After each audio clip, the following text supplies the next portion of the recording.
Hey guys నమస్తే. ఇది వచ్చేసి నిన్న నైట్ అనమాట. నిన్న నైట్ ఫుల్ వర్షం కదా, మొత్తం అంటే మా ఏరియాలో మొత్తం కరెంట్ పోయిందనమాట.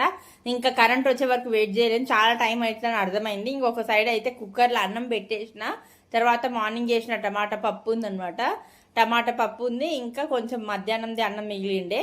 ఇంక ఇప్పుడైతే నాకు బజ్జీలు తినాలనిపిస్తుంది. మా హస్బెండ్కి చెప్పినా, కానీ బయట ఫుల్ వర్షం వస్తుంది, కరెంట్ లేదు, లిఫ్ట్ అయితే పని చేయట్లేదు అనమాట. అందుకనే ఇంకా మా హస్బెండ్ ఏమని చెప్తే వర్షం వస్తుందని చెప్పిండు. అందుకని నాకు చాలా క్రేవింగ్ అయిందనమాట బజ్జీలు తినాలని. అందుకని నేను ఇక్కడైతే బజ్జీలు చేసుకుంటున్నా.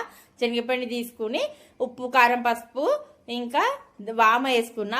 వామ వేసుకుంటే మంచి గ్యాస్ ప్రాబ్లం ఏం రాదు కాబట్టి వామ వేసుకున్నా. ఇంకా కొంచెం అంటే చిటికెడు వంట సోడా వేసుకున్నా అనమాట. ఎక్కువ వేసుకోలేదు, మంచిగా మొత్తానికి కలుపుకొని వాటర్ అయితే పోసుకుంటున్నా. ఎందుకో ఈ మధ్య నాన్ వెజ్ తినట్లేదు కదా, 1 వీక్ అయింది. 1 వీక్ తినకుండా ఎప్పుడు ఉండలేదు అనమాట.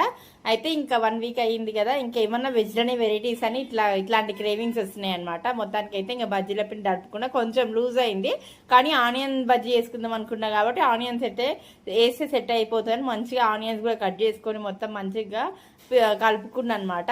ఇక్కడ వచ్చేసి ఇంకా చీకట్లో బజ్జీలు అనే టైటిల్ ఎందుకు పెట్టినా అంటే చీకట్లో బజ్జీలు చేసుకుంటున్నా కాబట్టి. ఇంకా పిండి మంచిగా తడుపుకున్న తర్వాత ఆయిల్ అయితే హీట్ పెట్టినా, ఎందుకంటే కొంచెం పిండి నానితే మంచిగా వస్తాయి కాబట్టి ఆయిల్ హీట్ పెట్టిన తర్వాత ఇక్కడ వచ్చేసి మా పప్పి ఇన్కంప్లీట్స్ ఉండే, అందుకని ఇక్కడైతే రాస్తుంది. నేను ఏం చేస్తున్నా నన్ను చూస్తుంది, నేను వీడియో తీస్తా అనుకోలేదు. తనైతే ఇన్కంప్లీట్స్ ఉన్నాయంట, వేరే వాళ్ళు బుక్ తెచ్చుకుంది. ఇంకా లైట్ పెట్టుకుని మరీ రాసుకుంటుంది అనమాట.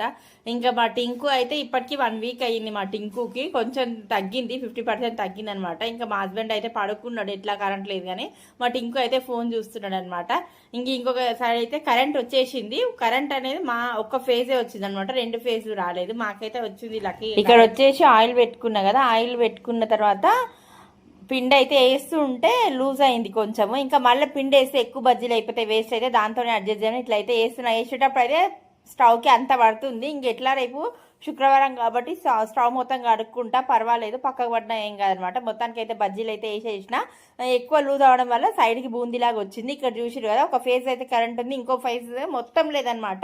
వాళ్ళకు ఉన్నప్పుడు మాకు ఉండదు. మొత్తానికి అయితే లక్కీగా మాకైతే కరెంట్ వచ్చేసింది. మొత్తం వర్షం అయితే పడుతూనే ఉంది చినుకులుగా. ఇక్కడైతే ఇంకా వాళ్ళకైతే ఒక వాయి వేసి ఇచ్చిన, ఇంకొక వాయి అయితే తీసేస్తున్నా అనమాట. ఇంకా మట్టి ఇంకో వీడియో దగ్గరికి వచ్చి తీరా, వీడియో ఎట్లా తీయాలరా అంటే వాడైతే దూరం ఉండి మరి ఎక్స్పెరిమెంట్లు చేస్తుండే. ఇక్కడ మళ్ళీ బజ్జీలు అయితే వేస్తుండ అనమాట. అంటే కొంచెం లూజ్గా పిండి అయినా కూడా చాలా టేస్టీగా వచ్చినాయి. ఇంట్లో చేసుకుంటే ఒకటి కాకుండా 2 మంచిగా తినొచ్చు హెల్తీగా. అదే బయట తింటే సరిగ్గా కలుపుతారో మొత్తానికి అయితే బజ్జీలు అయితే రెడీ అయిపోయినాయి. ఇంతే.